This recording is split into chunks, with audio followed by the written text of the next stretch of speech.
partager mon témoignage. Alors moi, j'ai grandi dans une famille avec beaucoup d'amour, mais par contre, il n'y avait pas Dieu au milieu de nous. Pourtant, on avait ma tante Judith qui était là, qui semait. Mais voilà, le temps de Dieu n'est pas le nôtre et il fallait attendre que tout ça se mette à pousser. Il faudra des années avant que ma maman, suivie de mon papa, fasse leur rencontre avec Jésus. Ils mourront tous les deux en 2017. À cette époque, j'ai eu l'occasion de découvrir Jésus, mais je n'étais pas prête. Mon cœur, il n'était pas ouvert. En 2018, je coupe les ponts avec mon frère parce qu'on avait une relation fraternelle qui était compliquée. Puis ça allait pas du tout, c'était la cata. Et vu que j'avais pas le Seigneur dans ma vie, j'ai pas compris ce qu'il fallait faire, alors j'ai fui.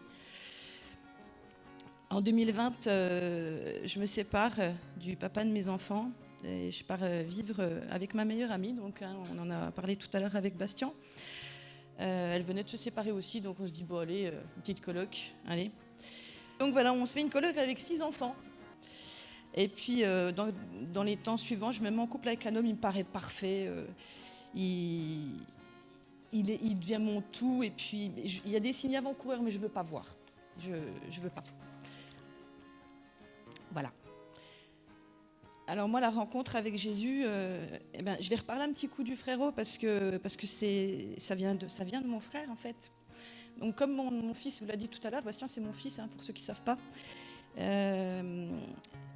Ça fait 4 ans qu'on ne se parle plus avec mon frère et en fait il me recontacte parce qu'il a une tumeur cérébrale, il veut m'en parler, il veut qu'on en discute. Au départ c'était compliqué de discuter, mais voilà, on essaie de passer. Et puis on se rapproche pendant toutes les semaines qui vont suivre, on renoue doucement, on se voit doucement. Et puis d'une façon discrète, en fait, mon frère, il se rapproche de Jésus.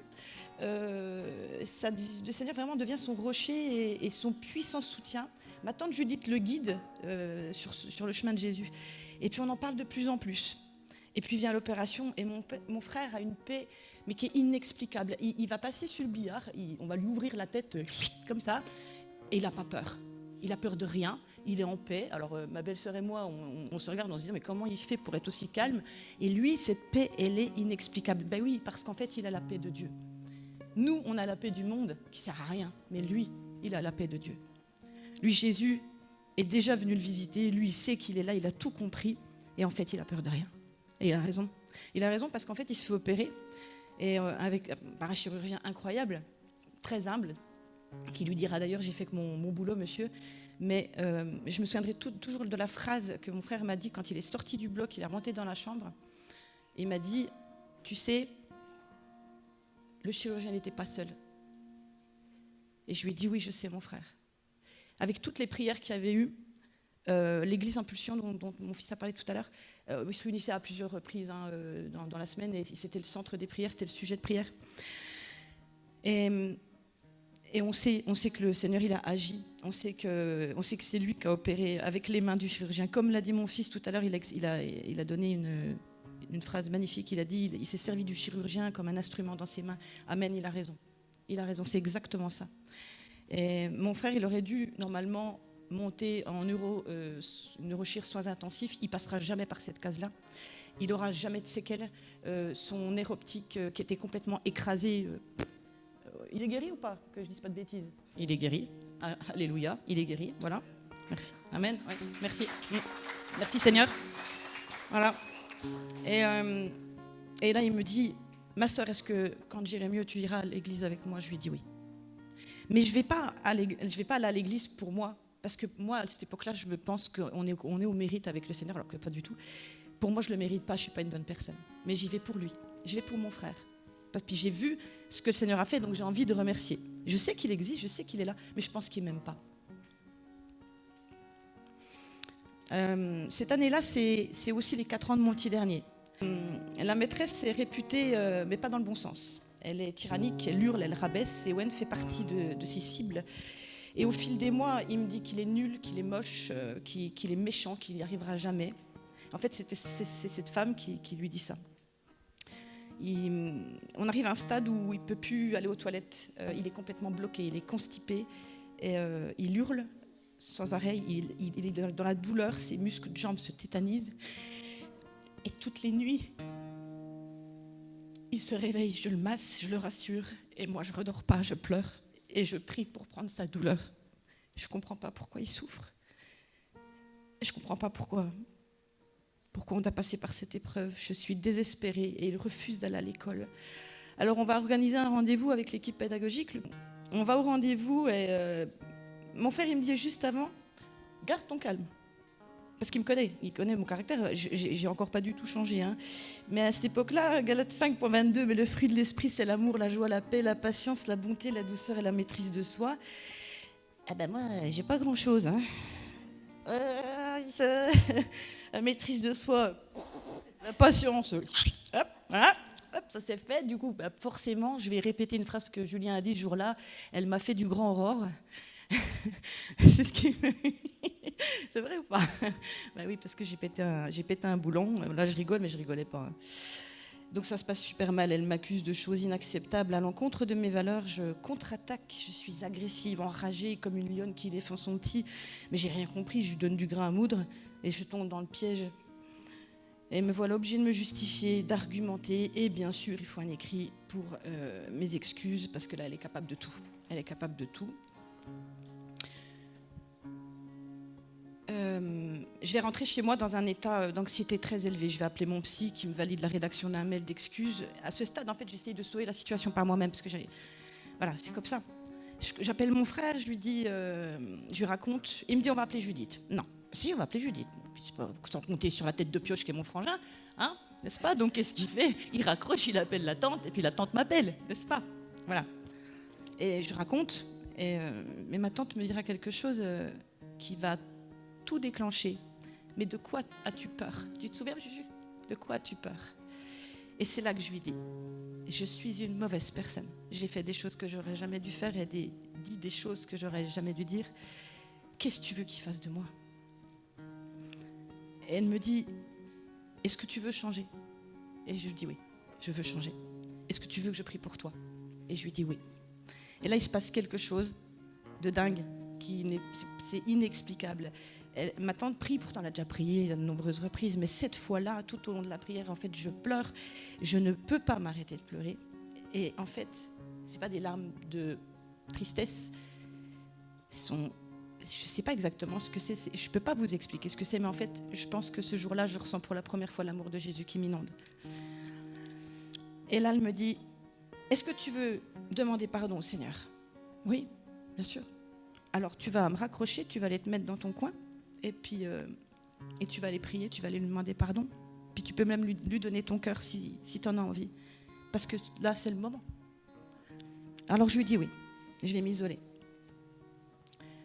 Je vais prier, je demande pardon, je donne tout, je dis tout ce que j'ai. De toute façon, ici et tout, mais je lui dis quand même tout ce qui s'est passé. Et ce soir-là, en fait, la nuit tombait, mais il n'y avait pas de vent, il n'y avait rien. Rien du tout. Et quand je me mets à prier et m'adresser au Seigneur, alors que je venais guidée par la peur, l'angoisse, l'anxiété, j'étais complètement pétrifiée, je me mets à prier et tout d'un coup, il y a une sorte de souffle. Il y a une sorte de souffle qui m'envahit. Les arbres se mettent à bouger. Il y a une puissance indéfinissable qui rentre en moi. Et là, j'ai une plénitude. Et j'ai une paix incroyable. Cette fameuse paix que mon frangin a eue, et bien là, c'est moi qui l'ai. Il y a tout qui part, toute l'angoisse, toute l'anxiété, toute la peur, tout ce qui me rendait mal, tout disparaît à cet instant précis. Et ma tante m'envoie un message, comment ça va? Et je lui réponds, je suis en paix. Je suis en paix. Je crois que j'ai tout compris. Et en fait, c'est à ce moment-là que j'ai la conviction que Dieu est présent. Et on appelle ça une onction de joie. Alors pour ceux qui ne savent pas ce que c'est quand on se met à rire et à pleurer, à rire et à pleurer. On ne sait pas pourquoi. Et là, du coup, j'ai Morgane qui arrive. Morgane, elle est là. J'ai Morgane qui arrive. Mais pourquoi tu pleures? Mais je ne pleure pas. Mais si tu pleures, mais non, je ne pleure pas. Mais il est là, mais de qui tu parles? Mais il est là, mais qui? Mais Dieu est là. Donc elle éclate de rire. C'est un sketch, un gros sketch. Et ce jour-là, voilà, la peur est soumise et je me sens libre. Et Dieu est là. Ouais. Donc pour la suite de l'institutrice, pour savoir un petit peu ce qu'il a fait, sur pourquoi j'en viens là, l'institut, elle va accepter mes excuses sans faire de problème. Merci Seigneur. Et puis, il va se passer un truc. C'est pas elle qui arrive en dernier. C'est pas elle qui aurait dû être éjectée. Mais en fait, il y a un moment donné, il demande à ce qu'il y ait une institutrice qui parte parce qu'il n'y a pas assez d'enfants. Et en fait, au lieu de choisir la dernière arrivée, c'est elle qui va être dégagée de l'école. Ils vont la faire disparaître. Et l'année suivante, mon fils aura la meilleure des maîtresses. Et vous savez comment elle s'appelle? Emmanuel. Dieu est avec nous. Dieu est avec nous.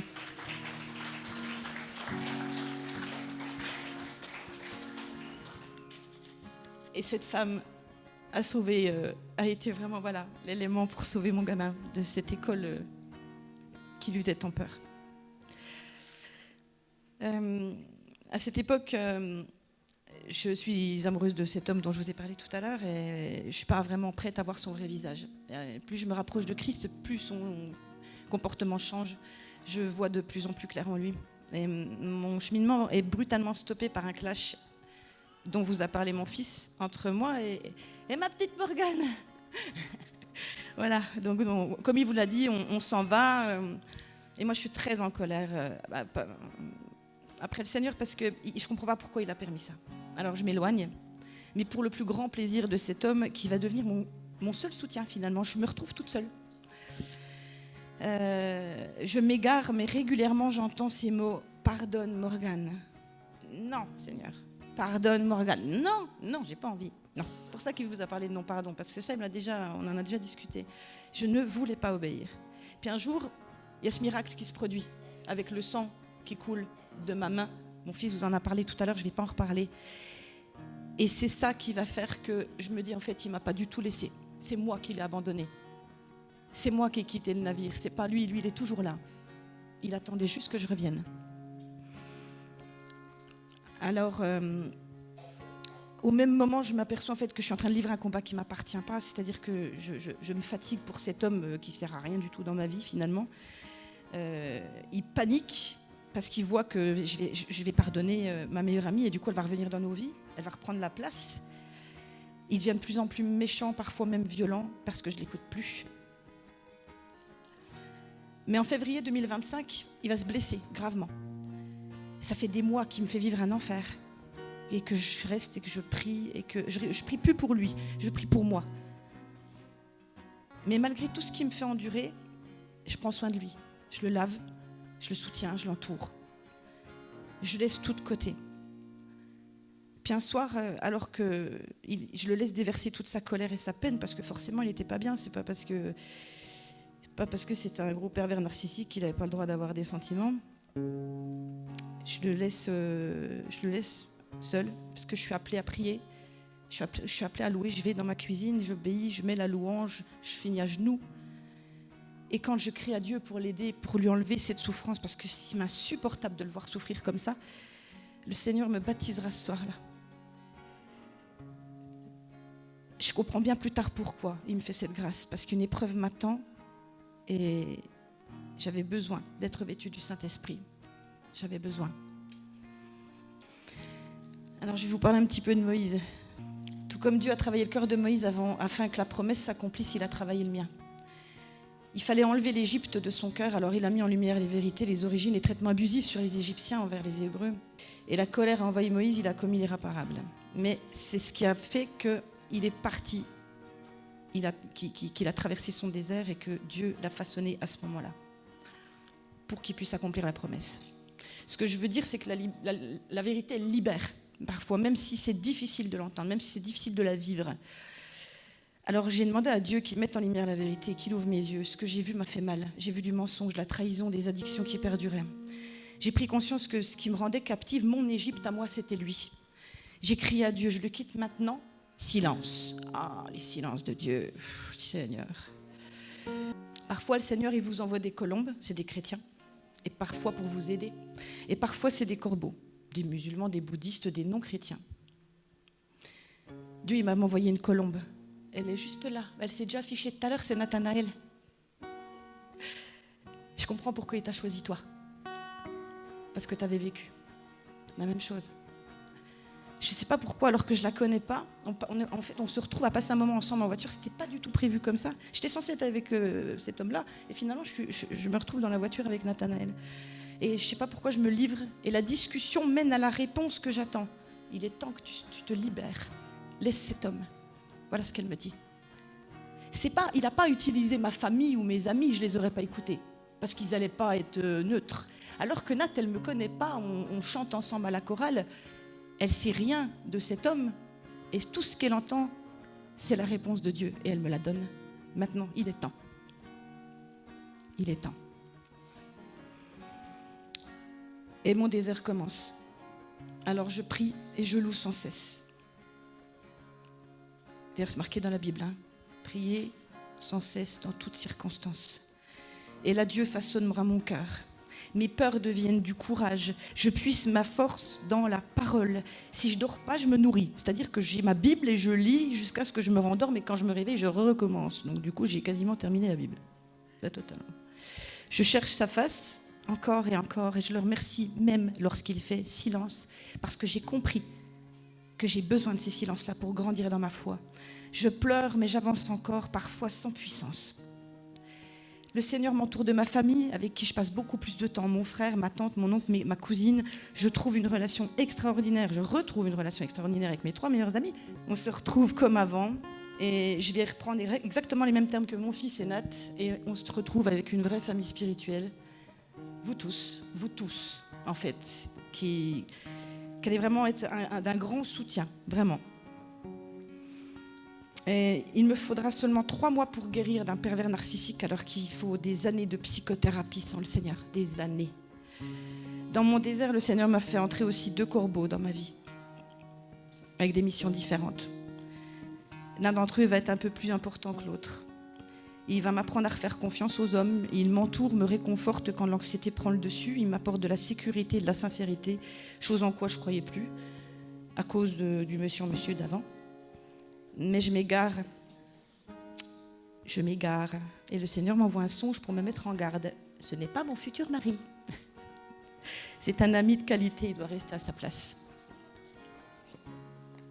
Alors j'obéis. Alors pourquoi le choix du baptême ? Pendant mon désert, par 3 fois, le même message passe par les eaux. En réunion de prière, t'es la prochaine à passer par les eaux. Un apôtre, lors d'un culte ici, le Seigneur a un plan pour toi, mais tu dois abandonner ton épave si tu veux que la nouvelle saison s'ouvre. Et tu dois passer par les eaux. On est en famille, mon frère organise une journée jeûne, prière, louange, qui était juste incroyable d'ailleurs. Et mon cousin me dit, le Seigneur te dit, je te donnerai ce que tu veux, mais d'abord passe par les eaux. Le Seigneur a un plan pour toi. Et là, il me donne un verset qui lui vient comme ça. Apocalypse 3, verset 8. Je connais tes œuvres. Voici, j'ai mis devant toi une porte ouverte que personne ne peut refermer, parce que tu as eu peu de puissance et que tu as gardé ma parole sans jamais renier mon nom. Merci Seigneur. Merci. Alors aujourd'hui, j'obéis à Dieu et je le laisse me conduire là où je dois être. Dans l'Ancien Testament, on faisait des holocaustes, des sacrifices d'animaux pour plaire à Dieu. C'était l'ancienne alliance. Aujourd'hui, on est dans la nouvelle alliance, celle de Jésus. Avec le baptême, on s'abandonne, on renonce à ses propres désirs, on renaît de nouveau. Les choses anciennes sont passées, toutes choses sont devenues nouvelles. Et aujourd'hui, ce que j'offre au Seigneur, c'est un sacrifice vivant. Mon cœur entier et ma vie. Merci pour votre écoute. Soyez bénis. Amen.